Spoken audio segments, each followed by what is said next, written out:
Iran की ओर बढ़ रहा हमारा जहाज, ट्रंप ने दी धमकी, शिया देश का पलटवार, आओ हमारी उंगली भी ट्रिगर पर है। नमस्कार, मैं हूं आपके साथ आयुषी गुप्ता। अमेरिकी राष्ट्रपति डोनाल्ड ट्रंप ने एक बार फिर ईरान को धमकी दी है। उन्होंने घोषणा की है कि अमेरिका का नौसैनिक आर्माडा ईरान की ओर बढ़ रहा है।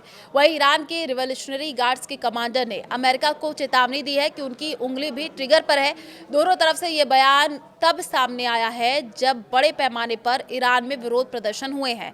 ट्रंप ने जोर देते हुए कहा कि वो नहीं चाहते कि बल प्रयोग करना पड़े, लेकिन ये तैनाती ईरान पर दबाव बनाए रखने के लिए है, क्योंकि देश के अंदर की घटनाएं अंतर्राष्ट्रीय स्तर पर ध्यान आकर्षित कर रही हैं। ट्रंप ने पत्रकारों से कहा कि हमारे पास एक विशाल सैन्य बेड़ा है जो ईरान की ओर बढ़ रहा है। देखते हैं आगे क्या होता है। हम उन पर बहुत करीब से नजर रख रहे हैं। एक अन्य मौके पर उन्होंने कहा, हमारे पास एक आर्माडा है जो उस दिशा में जा रहा है और शायद हमें इसका इस्तेमाल न करना पड़े।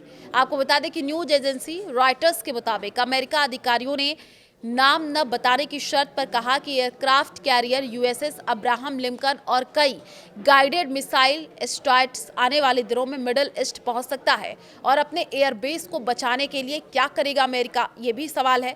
तो एक अधिकारी ने कहा कि मिडिल ईस्ट में अमेरिकी ठिकानों पर संभावित ईरानी हमलों से बचाव के लिए अतिरिक्त एयर डिफेंस सिस्टम पर भी विचार किया जा रहा है।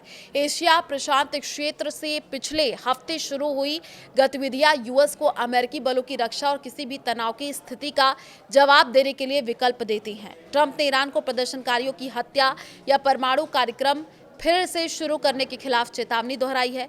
उन्होंने कहा कि अगर ईरान ने अमेरिकी हमलों के बाद अपने परमाणु क्षमता को फिर से बनाने की कोशिश की तो अमेरिकी कार्रवाई करेगा। उन्होंने कहा कि अगर वे फिर से ऐसा करने की कोशिश करते हैं तो हम वहां भी उतनी ही आसानी से हमला करेंगे। ट्रंप ने यह भी दावा किया कि अमेरिकी धमकियों के चलते ईरान ने प्रदर्शनकारियों की फांसी रोक दी। उन्होंने कहा कि अधिकारियों ने करीब 840 फांसी रद्द कर दी। रॉयटर्स के मुताबिक ट्रंप ने कहा, मैंने कहा अगर आप उन लोगों को फांसी देंगे तो आपको पहले से भी ज्यादा जोरदार झटका लगेगा।